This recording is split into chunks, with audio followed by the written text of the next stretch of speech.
morning, everybody. It's January 31st. Chemo brain. January 30th. Chemo brain. Oh, December 30th. Bad chemo brain. So that's a running joke we have with all the stuff she's been going through. It's the stress, the chemo, everything. Her memory, which has been spot on for as long as I've known her, fails a little bit, and so she calls it's just a joke. She calls it chemo brain. It is chemo brain. Welcome, friends, subscribers, and internet strangers. What's up? Thank you for viewing our videos about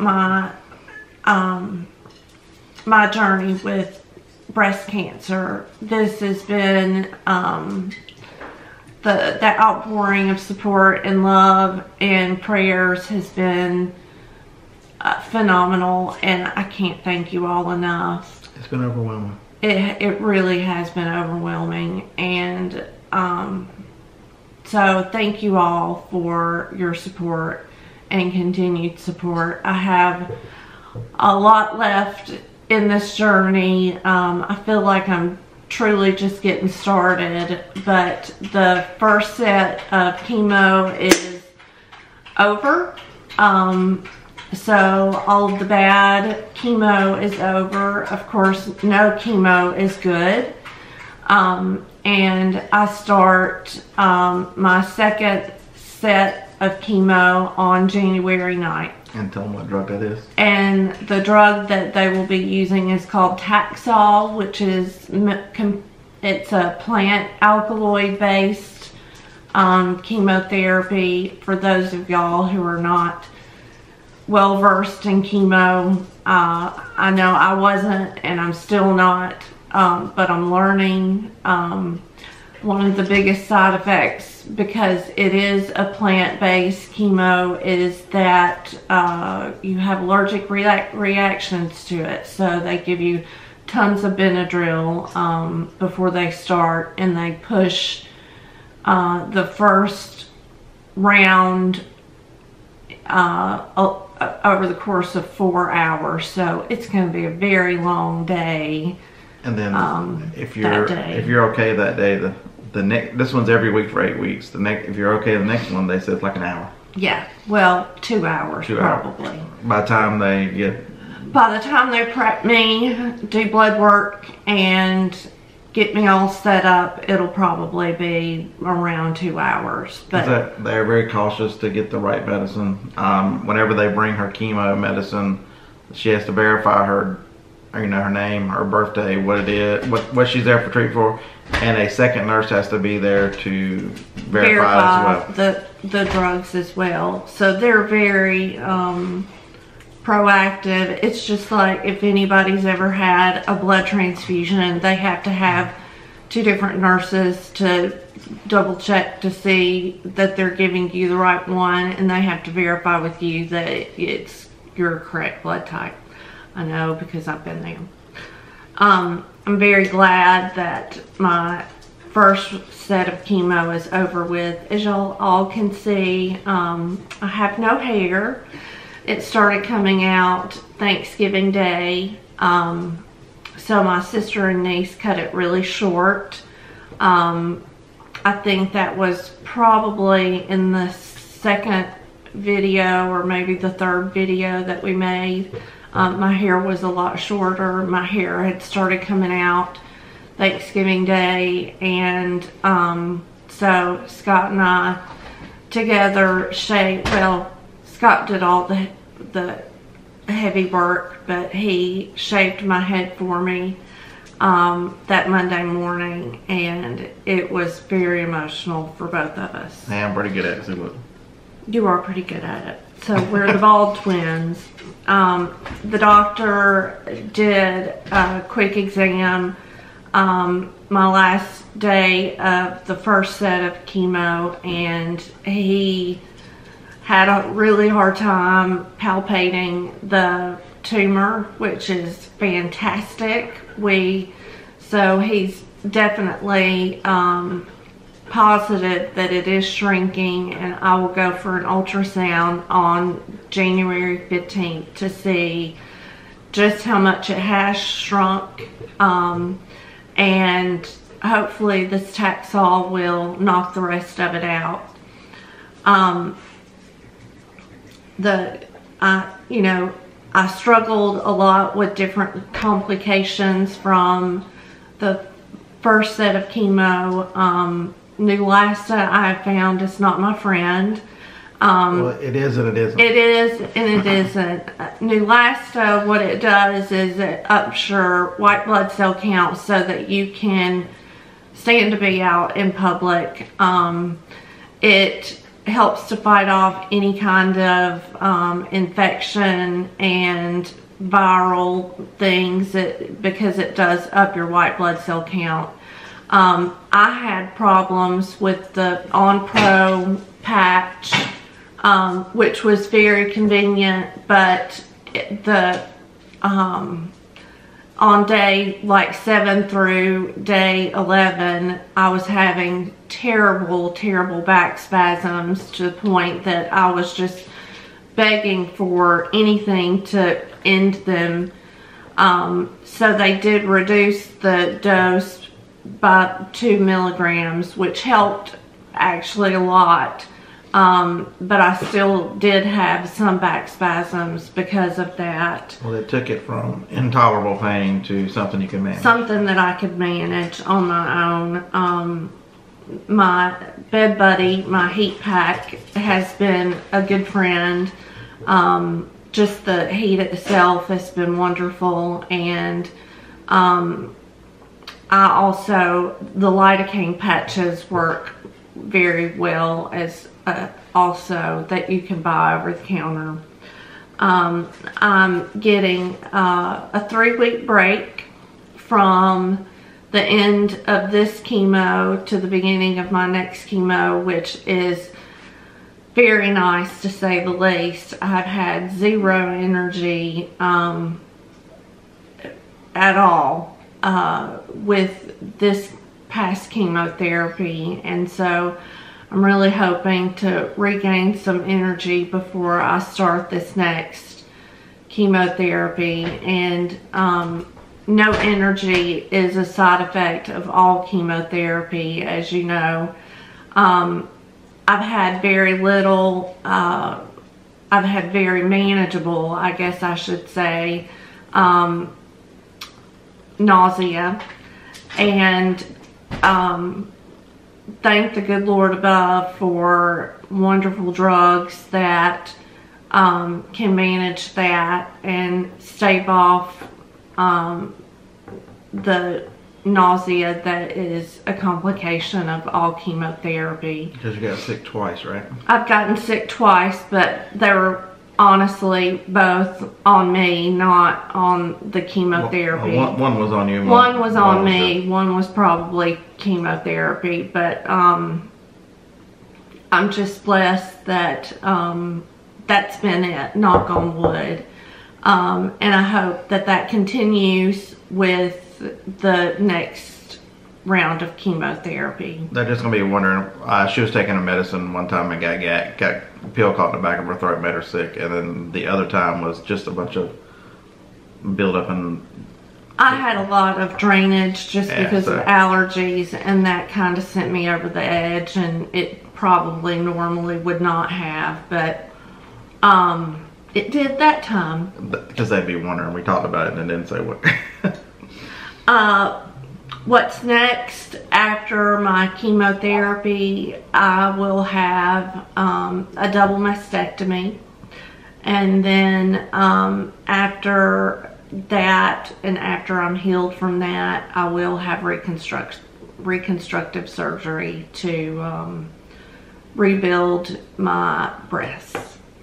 And the question I asked was, is it, asked the doc, you know, does he think a time frame by the end of the summer, could she be done with all this?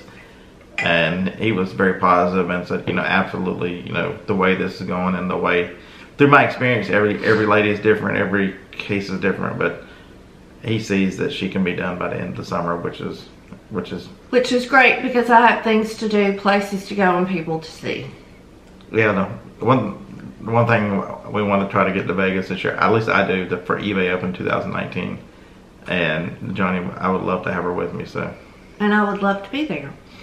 So that's one of our goals, to be well enough and far enough through this that she can accompany me to that. And so recovery is something that I know is going to happen in my life, and I'm very positive of that. I'm trying very hard to fight like a girl and beat this cancer, you know, and just be done with it and hopefully never have to deal with it again. So we have to pause for... We have an airport right next to us, so we have planes taking off. That was something. All the time. Usually we watch them at this time of year because there's a tree line between us and the airport. You can barely see through it in the summer, but with the winter there's no leaves on the tree. So that was a jet of some sort. We normally would have watched that, but... And our dogs don't really realize that those planes are a lot bigger than they are. Yeah, say a quick prayer for that was Huntsville Life Flight. That was a helicopter. So please. The little airport we live by, the two Huntsville helicopter life flights are based here. So when they leave out of here, it's they're going to help someone. So far we have raised $50 from $25 from AdSense views for our first 3 videos. So people, please watch the videos, because every time that you watch it, we raise money for breast cancer awareness, and we are matching every dollar that we raise. So it was 25, and so today I'll make a donation to the Breast Cancer Research Foundation. That's the one that rates the highest, and we'll donate $50 to them this afternoon. So please keep watching our videos. I know they're probably a little boring, but watch anyway. And share. Share. You never know who this might help, but the reason why Joany's doing this is she could bring information. Triple negative breast cancer is a very tough one to find. Just people that you do know just because they are celebrities. Joan London, Robin Roberts, and here locally, Liz Hurley, who is a news anchor on one of our local channels, have all battled triple negative breast cancer and have beat it, and are living wonderful lives now.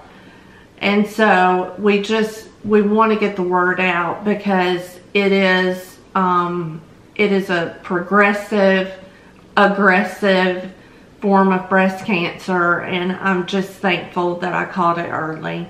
And we just want to share a view in the life of what someone goes through. As that was the big deal. You can find people, you say, my story is I got treatment and I beat it, but that's it. There's nothing in the middle saying, you know, this chemo lasted this long, it was terrible, it killed my energy to the point that when we were in Costco and Walmart, and you know, we've used the cart so that, you know, it wouldn't wipe her completely out. Motorized carts are the bomb.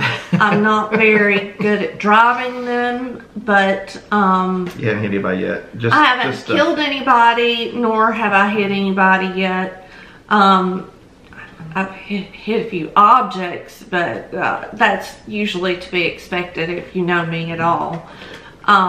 Chemo today is different than it was 30 years ago, 10 years ago, even 5 years ago, and my doctor is so good at what he does. He makes me come in the day after chemo for fluids just so that I don't get dehydrated and make nausea worse.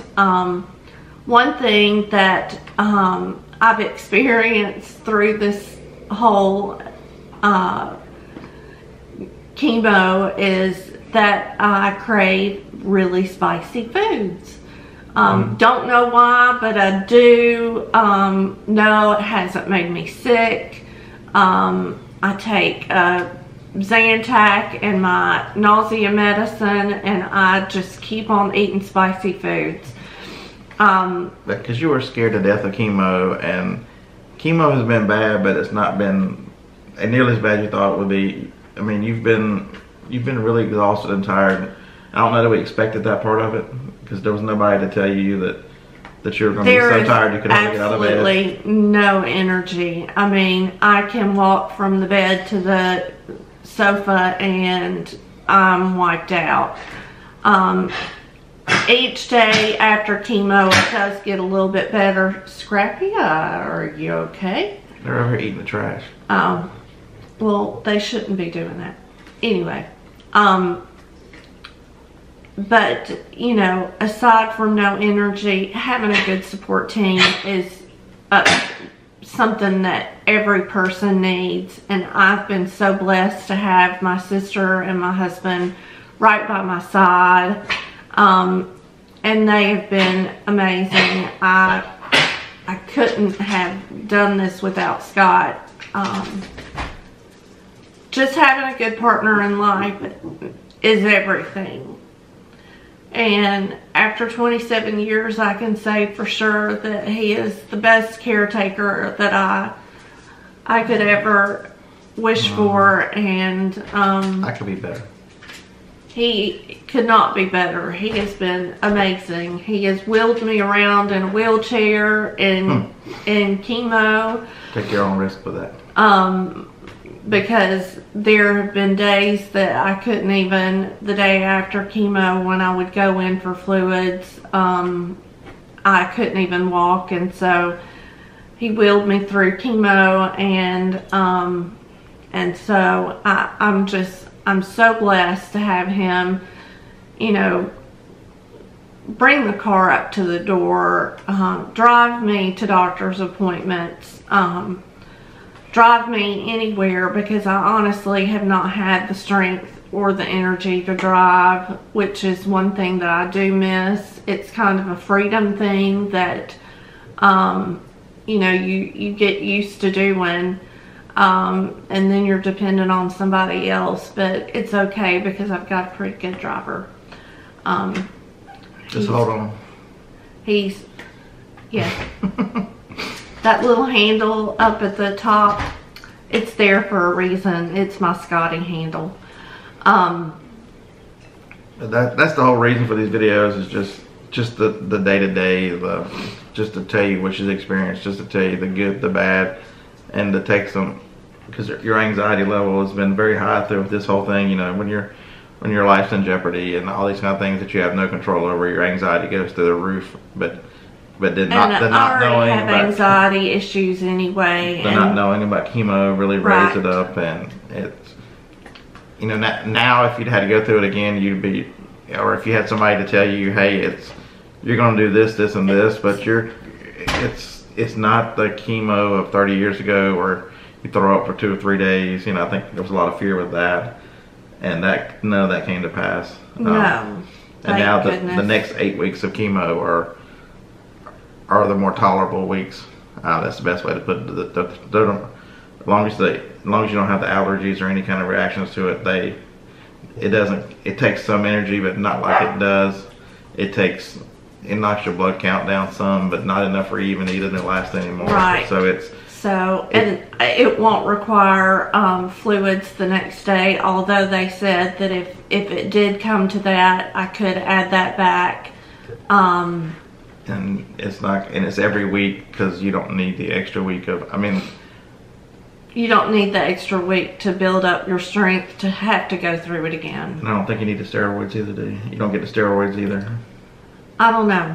That's the one question we didn't know. They've been giving her steroids before each one of these treatments to really help her maintain strength and appetite and those kind of things. It has worked very well. So boy, has it. She's eaten more than she's eaten in years.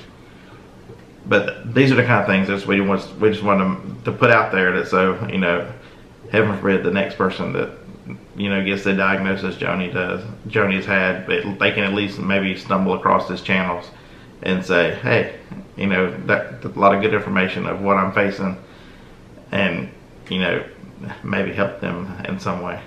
Don't be scared, ladies. I was, and I still am to some degree, but there's a lot of support out there, and take comfort in your friends and family. Use them. Don't be afraid to ask for help when needed. We've had so many friends and family ask us, what do we need? But I have such a good support team that I need very little help, but not everyone is the same. So when someone asks you if you need something, use them to the best of their ability to help you. Hold your hair back when you throw up.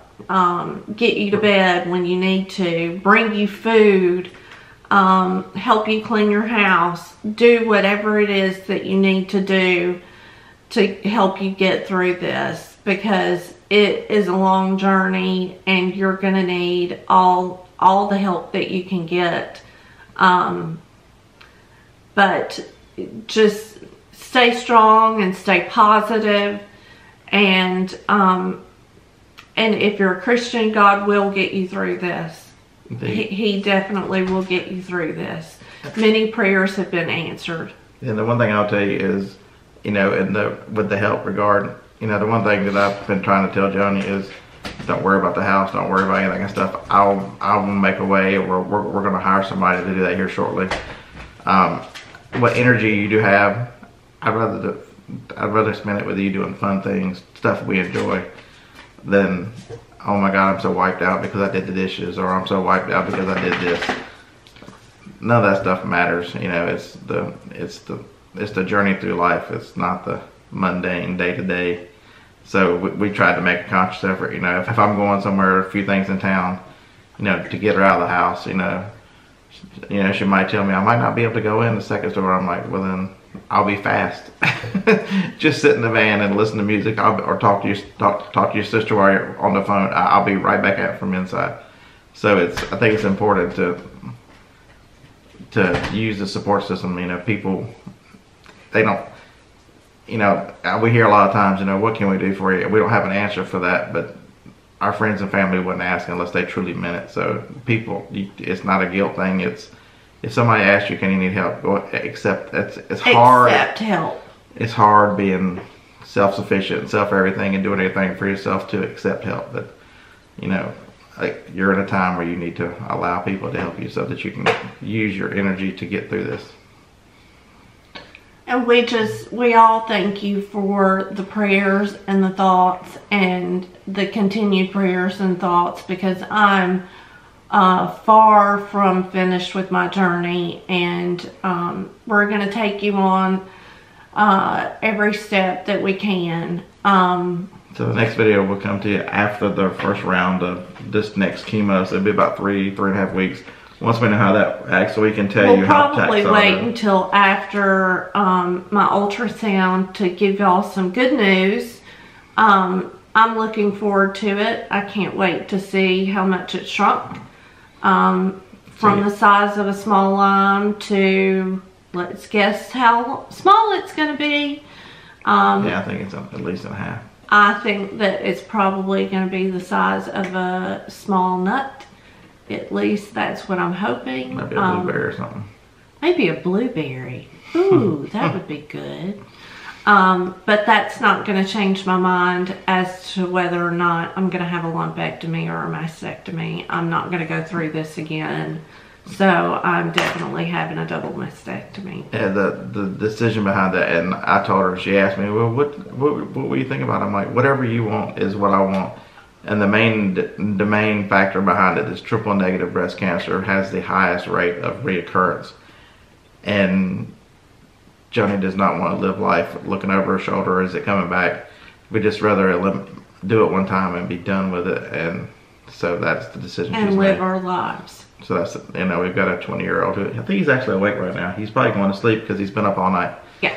But, you know, we're excited for he is a couple of years away from, you know, his career and, you know, seeing where he goes in life. And I don't have time to redo this. And we want Joany to be around to experience all that. Absolutely.